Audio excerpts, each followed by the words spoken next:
think most of you know me, so you know you're going to get a story. And couldn't bring the Revolutionary War to LaHarpe, but I did bring it to Illinois. And the Liberty Bell, I brought it to Illinois. Liberty Bell of the West. And our capital city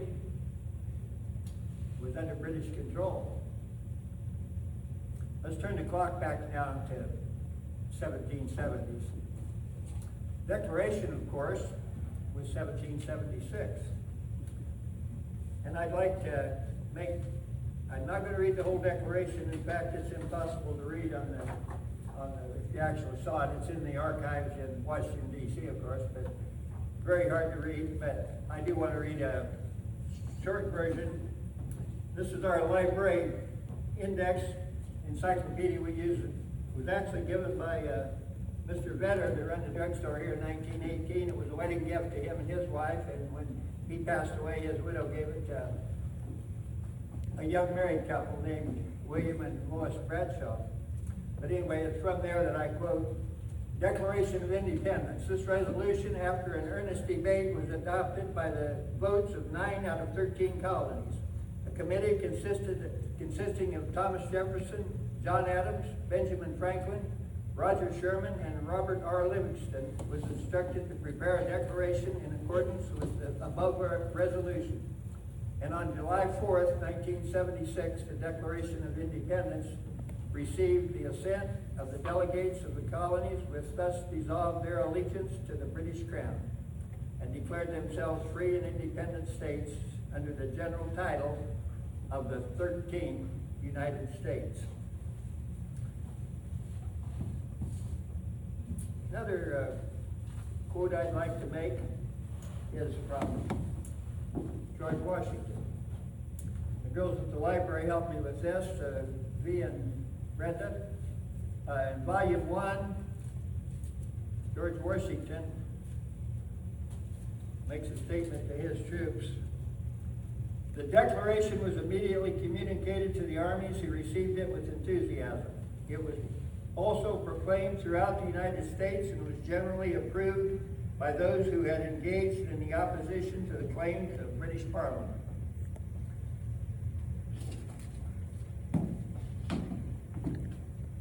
Now, I told you I'd bring the Revolutionary War to Illinois.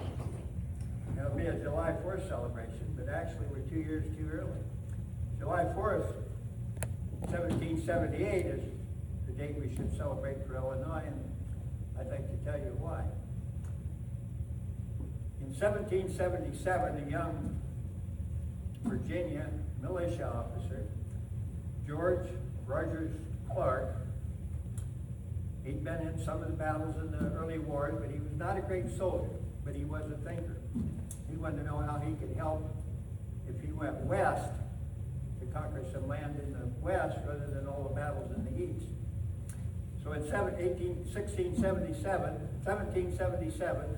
he sent a couple spies clear as far down the Ohio River and over to the Mississippi to find out what was the situation with the British forts.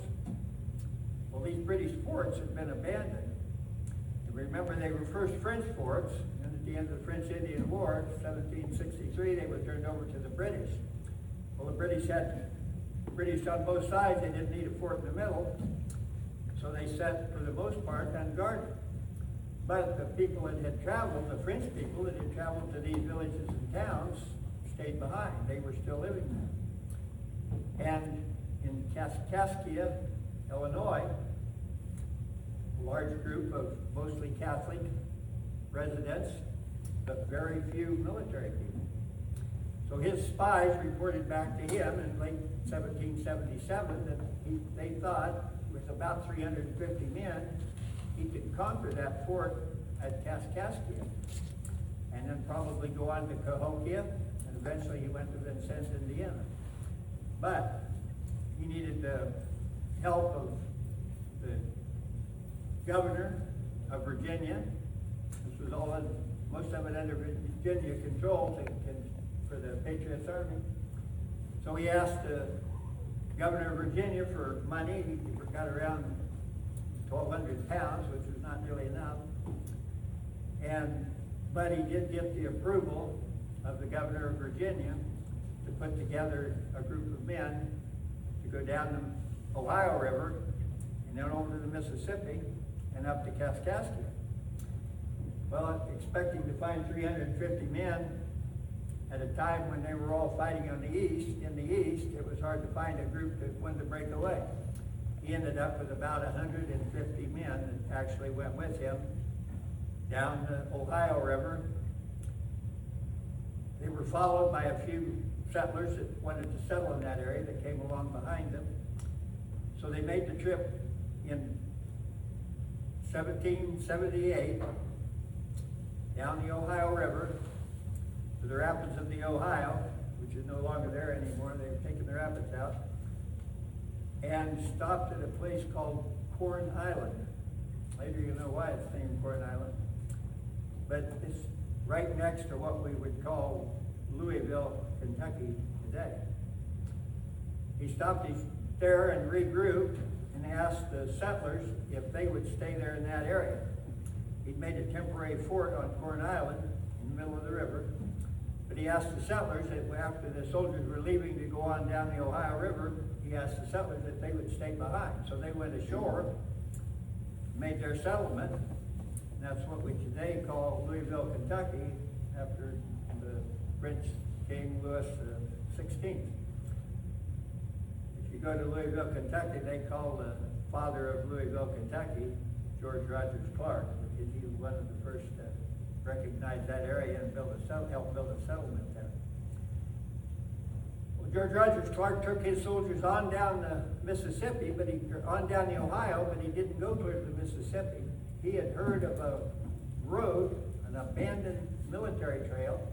He could go cross country to Kaskaskia and surprise them by coming in from a way they didn't think. Everybody thought they'd be coming up the Mississippi, but they came across. And the spies had told him about this abandoned military road, been abandoned since 1763. 1778, he starts off into this abandoned road through about 50 miles of timber and brush and trees. And along the road, he meets some, they called them long hunters at the time. They're hunters and fishermen, people that lived off the land. Well, George Rogers Clark information was 1 year old from the spies that had been there in 77, but these hunters had just come from Kaskaskia. They knew the way back on this wilderness trail. So they led him on to Kaskaskia through the trees and then eventually out into a meadow. And when they came into Kaskaskia late in the evening of July 4th, 1778, they were able to take the town and take the fort without firing a shot. The people in that town were so happy, they asked if they could return to their church, which they hadn't been allowed to use, a large Catholic church. They wanted to celebrate one more time in their church by ringing their bell. Their bell had been made in 1741 by the French and sent by King Louis to the priest in Kaskaskia. They rang the bell on that night, July 4th, 1778, and since then, that bell is still in Kaskaskia, although Kaskaskia is not in Illinois, it's now in Missouri. But the bell is still there, still available, still can be seen today, the Liberty Bell of the West. The village of Kaskaskia, probably 150 residents when they came to rescue or to take it over for the Patriots Army. Kaskaskia had a flood in 1881. First of all, they had an earthquake, and before the flood changed the course of the river. The flood didn't help any, and then the Great Flood of 1993 did more devastation. So the church is gone in Kaskaskia, changed the course of the Mississippi River. So now to get to Kaskaskia, Illinois, you have to go over across the west side of the Mississippi and come in through Missouri. It's on the west side of the Mississippi River. After George Rogers Clark captured Kaskaskia, he went on to Cahokia, took that fort, and then moved across about 190 miles across to Vincennes, Indiana. There was another important fort there to capture. This made this part of Illinois County, Virginia. Now this is in 1778, 79 when we got to Vincennes. But by 1809, Kaskaskia would be made the capital of the county of Virginia. And then you remember in 1818, Kaskaskia became the capital of Illinois for about a year. In 1819, it was changed to Vandalia. But George Rogers Clark captured what they called the Great Northwest. This was the farthest part west they captured during the War of the Revolution. Of course, the War of the Revolution didn't end until 1783 with the Second Treaty of Paris.